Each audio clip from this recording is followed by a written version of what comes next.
अरे माननीय नीतीश कुमार जी पर कौन निशाना साध लेगा। नीतीश कुमार जी जनता के दिल में बसते हैं। 19 वर्ष से राज्य के मुख्यमंत्री हैं। कोई एंटी इनकम्बरेंसी नहीं, ग्लोबल थिंकर कहा गया, क्लाइमेट लीडर कहा गया। तो नीतीश कुमार जी की साख पर कैसे कोई सवाल खड़ा कर दे। ये तो नीतीश कुमार जी का विकास गांव गांव में बोलता है। इसलिए नीतीश कुमार जी के व्यक्तित्व पर कोई सवाल खड़ा होगा तो छद्म भाषा का नहीं, सीधे भाषा का इस्तेमाल जो लोग करेंगे सीधा जवाब सुनने को भी तैयार है। देखिए, जो नीतीश के करीब है, जो नीतीश के करीब गया वो आगे तो बढ़ा जदयू में, लेकिन गत बहुत बुरा हुआ। कई नाम हैं, हम आपको कई नाम गिनवाते हैं, जिनमें से केसी त्यागी हैं, शरद पवार हैं, प्रशांत किशोर हैं, ललन सिंह हैं, ऐसे कई नाम है। ललन सिंह तो अभी ताजा नाम है जिनसे राष्ट्रीय अध्यक्ष का पद छीना गया। तो कई ऐसे नाम है जो नीतीश के करीबी होने के बाद जब उन्हें लगने लगा नीतीश को कि अब ये मजबूत हो रहा है, तो नीतीश फिर उसे धूल भी चटाने लगते हैं। ललन सिंह को राष्ट्रीय अध्यक्ष बनाया, लेकिन जब ललन सिंह की धाक जदयू में बढ़ने लगी तो उनसे पद भी छीन लिया। और उसके बाद क्या नौटंकी, क्या ड्रामा हुआ उस दरमियान आप लोगों ने देखा। ललन सिंह को मनाया, ललन सिंह साथ में इस चीज को साबित करने के लिए हवाई अड्डा से पैदल ही निकल गया था ललन सिंह के साथ। अब ये खबर है कि अब ललन सिंह के बाद जो सबसे नजदीकी बन रहे थे नीतीश कुमार के, वो थे अशोक चौधरी।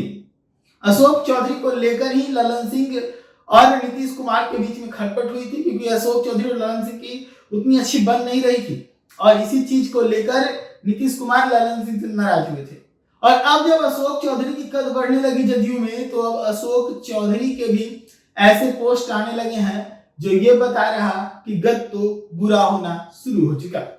मैं एक पोस्ट पढ़ के सुनाता हूं आपको अशोक चौधरी का, जो उन्होंने काफी भावुक होकर लिखा है। अशोक चौधरी लिखते हैं, बढ़ती उम्र में उन्हें छोड़ दीजिए। एक दो बार समझाने से यदि कोई नहीं समझ रहा तो उसे समझाने वाले को समझाना छोड़ दीजिए। बच्चे बड़े होने पर वो खुद के निर्णय लेने लगे तो उनके पीछे लगना छोड़ दीजिए। गिने चुने लोगों से अपने विचार मिलते हैं, यदि एक दो से नहीं मिली तो उन्हें छोड़ दीजिए। एक उम्र के बाद कोई आपको न पूछे या कोई पीठ पीछे आपके बारे में गलत कह रहा है तो दिल पर लेना छोड़ दीजिए। अपने हाथ कुछ नहीं, ये अनुभव आने पर भविष्य की चिंता करना छोड़ दीजिए। यदि इच्छा और क्षमता में बहुत फर्क पड़ रहा हो तो खुद से अपेक्षा करना छोड़ दीजिए। हर किसी का पद, कद, मद सब अलग है, इसलिए तुलना करना छोड़ दीजिए। उम्मीदें होंगी तो सदमे भी बहुत होंगे, यदि सुकून से रहना है तो उम्मीदें करना छोड़ दीजिए। तो आखिर पूरा माजरा क्या है इस ट्वीट से समझ नहीं आता है, लेकिन ये ट्वीट काफी ये जो ट्वीट है वो काफी भावुक होकर लिखा गया है। उम्मीदें छोड़ने की बात हो रही है, समझाने की बात हो रही है, जब कोई ना समझे तो उसे छोड़ देने की बात हो रही है। लेकिन इस मामले को अब नीतीश कुमार से जोड़कर देखा जा रहा है। कुछ लोगों का ये दावा है कि ये ट्वीट जो है वो नीतीश कुमार के लिए किया है अशोक चौधरी ने।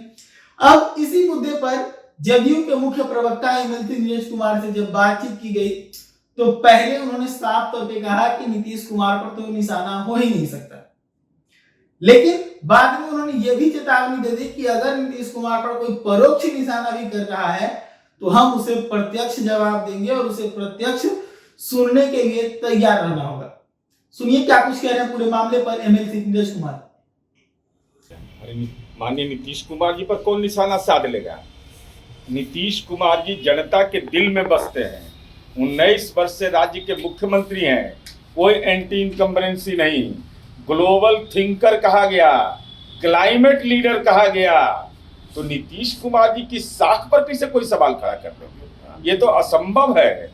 और पहचान जनता दल यूनाइटेड ही नहीं, बिहार की जनता की पहचान है नीतीश कुमार जी। नीतीश कुमार जी का विकास गांव गांव में बोलता है। इसलिए नीतीश कुमार जी के व्यक्तित्व पर कोई सवाल खड़ा होगा तो छद्म भाषा का नहीं, सीधे भाषा का इस्तेमाल जो लोग करेंगे सीधा जवाब सुनने को भी तैयार रहेंगे। तो सुना आपने किस प्रकार से एक बार फिर से जदयू के अंदर जो है वो मनमुटाव की खबरें हैं। जब भी मनमुटाव हुआ है, एक बड़ा नेता जदयू के अंदर छोटा कर दिया गया है, चाहे उसके पद छीन लिए गए या उसे पार्टी से निकाल दिया गया। और ये उदाहरण मैंने आपको पहले भी दिए हैं, जॉर्ज फर्नांडिस हो, केसी त्यागी हो, ललन सिंह हो, कई नेता हैं, कई ऐसे नाम हैं जो जदयू में कद बढ़ने लगा तो उन्हें फिर हटा दिया गया। आपको क्या लगता है? आप अपनी राय इस पूरे मामले पर रखिए, जुड़े रहिए दैनिक न्यूज़ के साथ। धन्यवाद।